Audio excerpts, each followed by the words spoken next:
Alors aujourd'hui, on va s'intéresser à quelque chose de fondamental dans le secourisme. On va aller voir ce qui se cache derrière les gestes qui sauvent. D'où viennent-ils et surtout pourquoi on nous apprend à les faire d'une certaine manière et pas d'une autre. C'est toute la science qu'il y a derrière qu'on va décortiquer ensemble. Voilà, ça c'est la question que presque tout le monde se pose en formation. Pourquoi 30 compressions et pas 25 ou 35? Ça peut paraître un détail, mais en fait cette question nous emmène pile au cœur du sujet. La raison d'être de ces techniques ultra précises. Et c'est essentiel de comprendre pourquoi. Alors, pour y répondre, voilà le plan.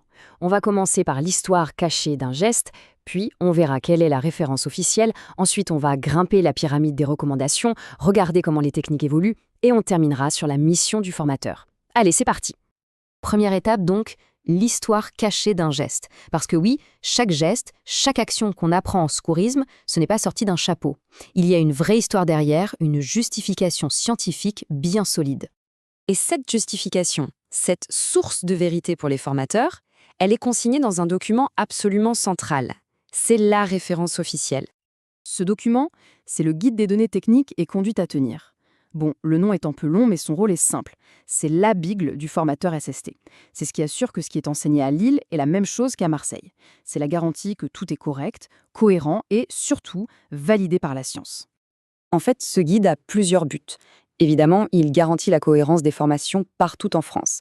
Il assure aussi, et c'est primordial, la sécurité des victimes.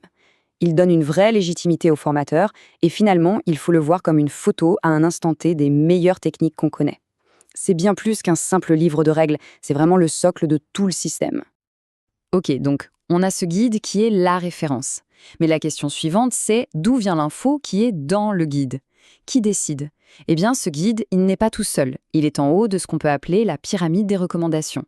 Et tout en bas de cette pyramide, à la base de tout, on trouve un organisme qui s'appelle l'ILCOR. C'est un comité international qui réunit des scientifiques du monde entier. Leur boulot? Analyser toutes les études, toutes les données pour dire, voilà, aujourd'hui, la meilleure façon de faire un massage cardiaque, c'est celle-ci. C'est le consensus scientifique mondial. Et ce qui est super important, c'est que la science, elle ne s'arrête jamais, elle progresse. C'est pour ça que l'ILCOR remet tout à plat tous les 5 ans.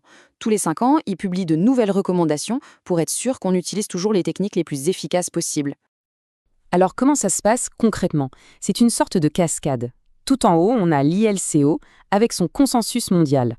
Juste en dessous, le RC, le Conseil européen de réanimation, qui adapte ses recommandations pour l'Europe. Puis ça descend encore d'un cran au niveau français, avec l'ONS, l'Observatoire national du secourisme, qui valide tout ça pour la France. Et enfin, tout en bas de la chaîne, on retrouve notre fameux guide SST que le formateur utilise. C'est un flux très logique et très rigoureux. Et la conséquence directe de tout ça, c'est que les techniques, elles ne sont pas gravées dans le marbre. Elles évoluent en permanence, au rythme des découvertes scientifiques. Un exemple parfait, ce sont les compressions thoraciques. Il y a quelques années, la recommandation, c'était environ 100 par minute. Aujourd'hui, on parle d'une fourchette entre 100 et 120. Pourquoi ce changement? Tout simplement parce que de nouvelles études ont montré que ce rythme plus précis et souvent plus soutenu donnait de meilleures chances de survie à la victime. C'est la science en action. Et cette évolution, elle va dans les deux sens. Il y a des techniques qu'on a complètement abandonnées, comme l'aspiration systématique des voies aériennes qui n'est plus recommandée. Et à l'inverse, il y a des gestes qui ont fait leur grand retour. Le meilleur exemple, c'est le garrot. Longtemps mis de côté, il est revenu en force dans les recommandations de 2015 pour les hémorragies graves, parce qu'on a prouvé son efficacité. C'est exactement ce que dit cette citation. Le guide, c'est une photo, un instantané. Il représente ce que la science considère comme le plus efficace à un moment précis. Ça veut dire qu'un formateur a l'obligation d'enseigner ce qu'il y a dans le guide actuel, pas celui d'il y a 5 ou 10 ans. C'est une garantie de qualité et d'efficacité. Et tout ça, ça nous amène logiquement à la dernière partie, la mission du formateur. Parce que connaître tout ce système, ce n'est pas juste pour la culture générale, ça change tout dans sa manière d'enseigner.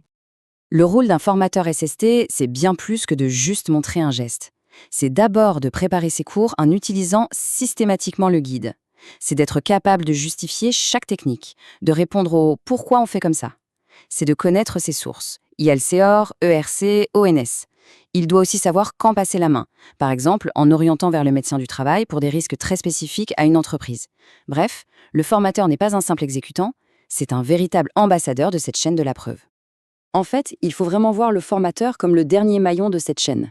C'est lui ou elle qui fait le pont entre la recherche scientifique mondiale très pointue et la personne sur le terrain qui, un jour, devra peut-être agir. Sans ce maillon essentiel, toute la science du monde ne servirait à rien. Au final, comprendre tout ce cheminement, ça donne au formateur une confiance et une autorité incroyables. Pas une autorité personnelle, non, l'autorité de la science. Et quand on enseigne un geste qui peut sauver une vie, c'est la seule autorité qui compte vraiment.